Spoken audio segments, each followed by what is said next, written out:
สวัสดีท่านผู้ชมกลับมาพบกับรายการ Time to Share สำหรับหัวข้อที่เราอยากจะนำเสนอในมื้อนี้ก็คือเหตุการณ์ฆาตกรรมที่ว่าเกิดขึ้นอยู่ทางภาคใต้ของลาวก็คือไอ้เคยสัวหรือว่าเคยสัว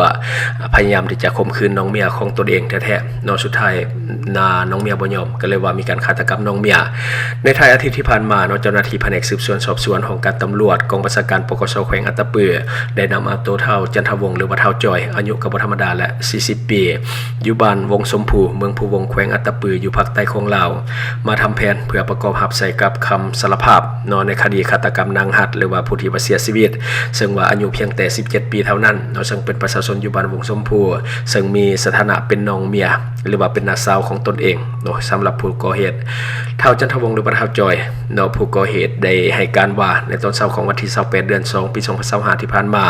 ตนเองแม้นได้ออกจากเรือนไปเฮ็ดเวียกอยู่กองบัญชาการทหารเมืองภูวง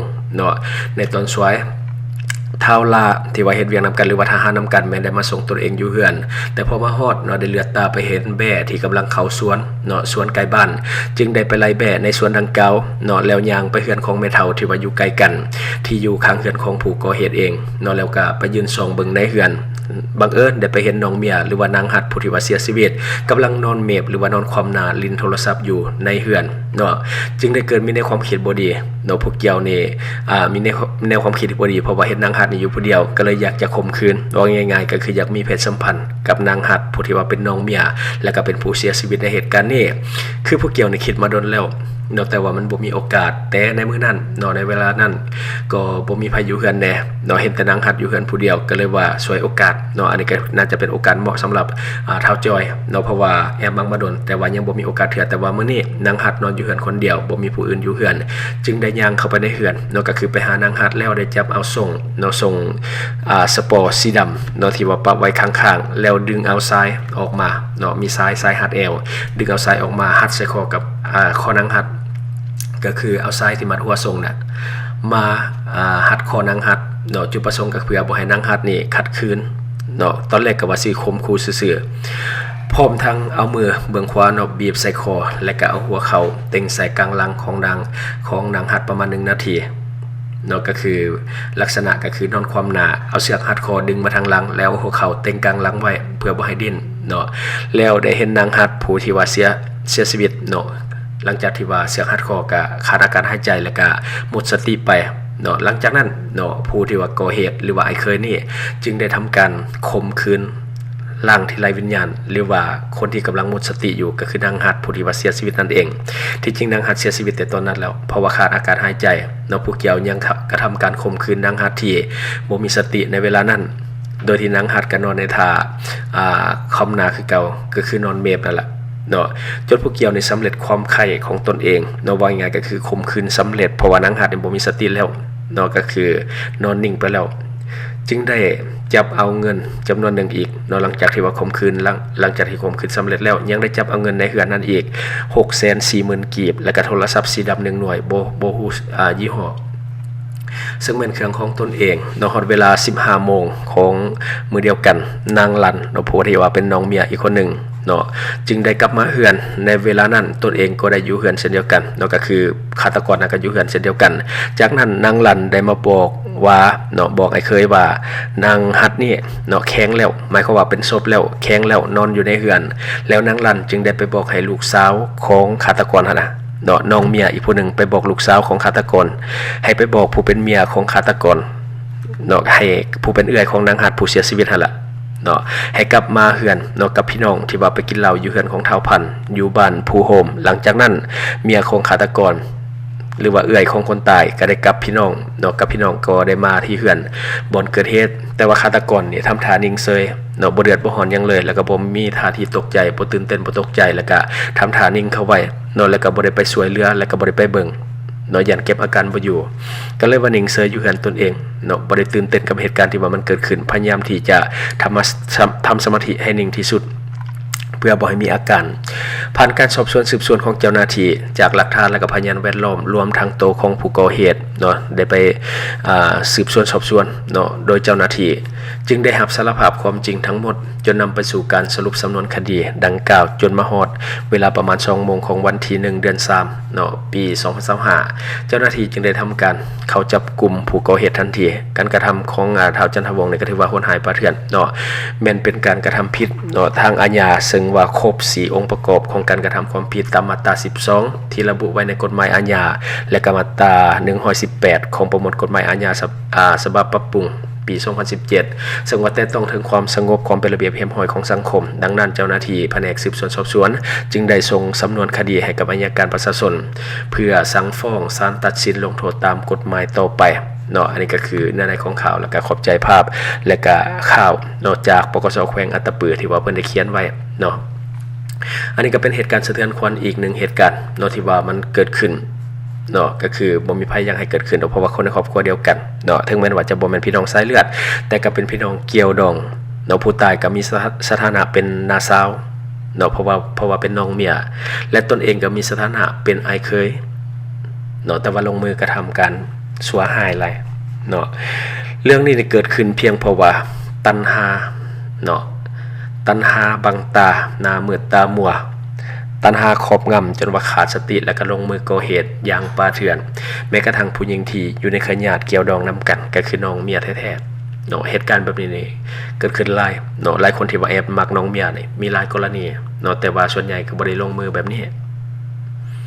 แต่ว่านี่มันโหดเหี้ยมเนาะป่าเถื่อนจนเกินไปถ้าเราไปทำการข่มขืนเลยนี่บางทีอาจจะบ่เกิดเหตุการณ์ถึงขั้นนี้แต่นี่เราเจตนาที่จะเข้าไปฆ่าเลยเนาะและจังข่มขืนก็คือเข้าไปปุ๊บนี่แม่นเอาเชือกรัดคอก่อนเลยเนาะเพื่อบ่ให้นั่งหัดนั่งห้องเนาะก็คือเจตนาเราจะฆ่าก่อนจังค่อยข่มขืนอยู่แล้วเนาะเบิ่งจากสภาพผู้ก่อเหตุก็บ่น่าจะหื่นกามปานนั้นเพราะว่าจอยๆสุบๆพร้อมๆเหี่ยวแห้งบ่น่าจะมีเหือมีแห้งปานใดแต่ว่ามีอารมณ์หื่นกามเก็บงำความรู้สึกมานานแอบมักน้องเมียมานานเนาะควรกวนเหนียวเนาะเพราะว่าเบิ่งจากสภาพผู้เกี่ยวและจอยสู่พร้อมแห้งเหี่ยวเนาะควรจะกวนเหนียวเบิ่งเรื่องของปัญหายาเสพติดนำเพราะว่าเบิ่งลักษณะของคนนี่ก็อยากลักษณะไปทางนั้นอยู่เนาะเพราะว่าโดยคนปกติทั่วไปบ่ค่อยจะมีความหุนแรงปานนั้นดอกอยู่ๆแล้วสิมาฆ่ากันเลยมันเป็นไปได้ยากถ้าว่าบ่มีปากเสียงหรือว่าผิดเถียงกันมาก่อนแต่นี่อยู่ๆเข้าไปแล้วก็เอาเสียงหัดคอเลยควรจะมีการกวดเหนี่ยวเนาะเพื่อว่ามีสารเสพติดในร่างกายหรือบ่จึงก่อเหตุในลักษณะแบบนี้เนาะป่าเถื่อนที่สุดถึงผู้ก่อเหตุเนาะจะเป็นคนที่จอยพร้อมสูบพร้อม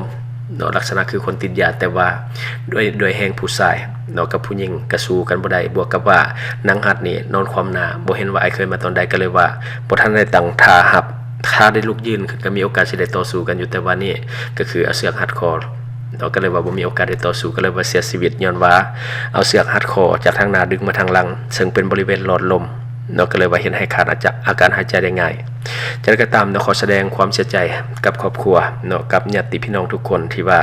เสียบุคคลในครอบครัวไปก็คือนางหัดเนาะทางรายการของเราแสดงความเสียใจนํด้วย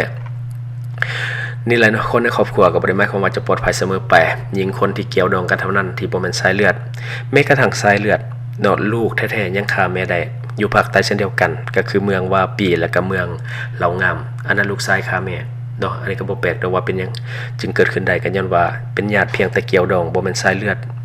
เนาะก็คือไอ้เคยกับน้องเมียเนาะ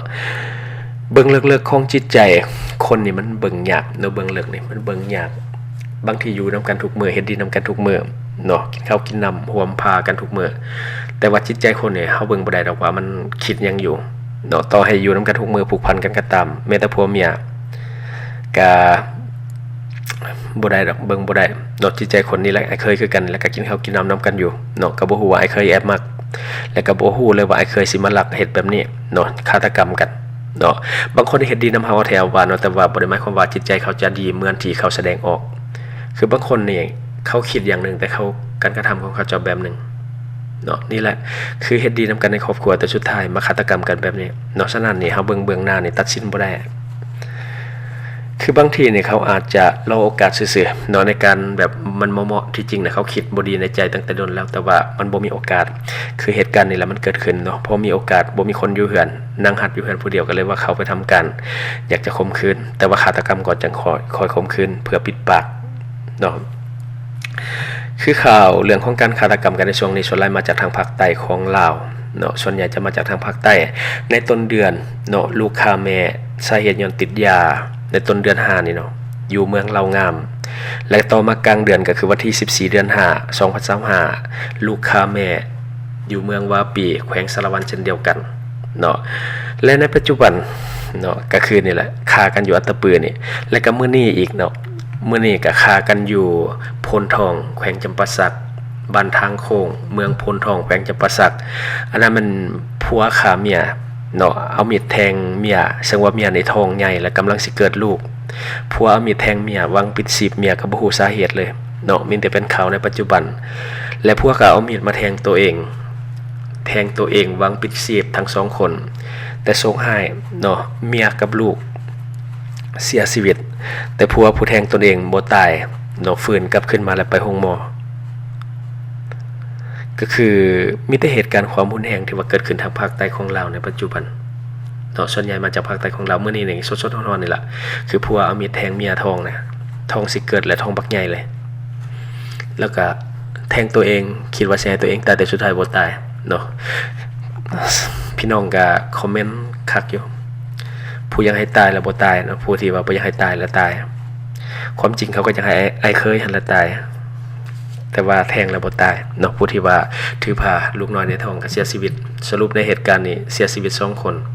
ก็คือลูกน้อยกับเมียส่วนผัวฟื้นมาละเนาะอันนี้จังได๋ก็ตามแสดงความเสียใจกับครอบครัวผู้ที่ว่าได้รับความเสียหายเนาะเหตุการณ์แบบนี้บ่น่าเกิดขึ้นเลยเนาะเพียงเพราะอารมณ์โซบุบแท้ๆเนาะอันนี้หากับข่าวสดๆนี่ครับเอามาให้เบิ่งอันนี้ก็คือสิ่งที่เราเก็บมาเล่าในมื้อนี้เนาะเป็นข่าวที่บ่ค่อยดีปานใดบ่น่าฟังปานใดเนาะหวังว่าท่านจะเอาเรื่องนี้ไปเป็นอุทาหรณ์สอนใจเนาะอย่าไว้ใจภายง่ายๆแม้แต่คนในครอบครัวเห็นหน้ากันทุกวันกินข้าวนำกันทุกวัน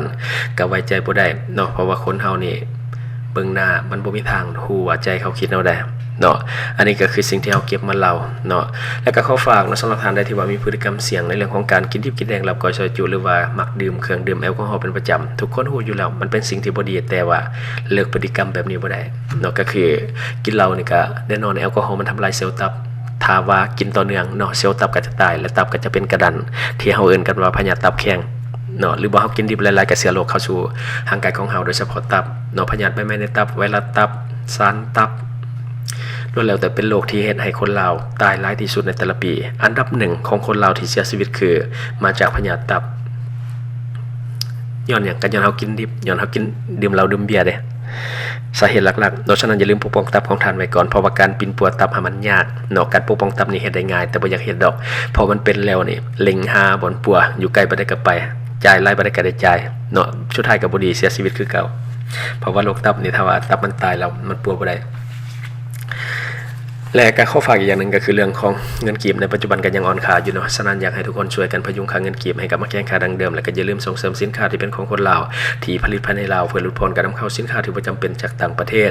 และสำหรับท่านที่ว่าเบิ่งรายการเฮาอยู่ถ้าคิดว่ารายการของเฮามีสาระหรือว่ามีประโยชน์อยากส่งเสริมอยากซัพพอร์ตอยากให้กำลังใจทีมงานของพวกเฮา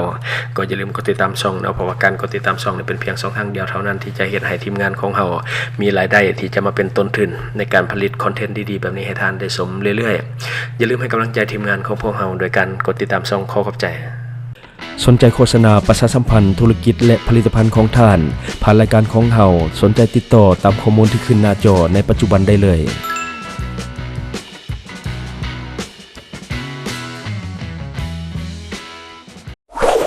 Subscribe for more video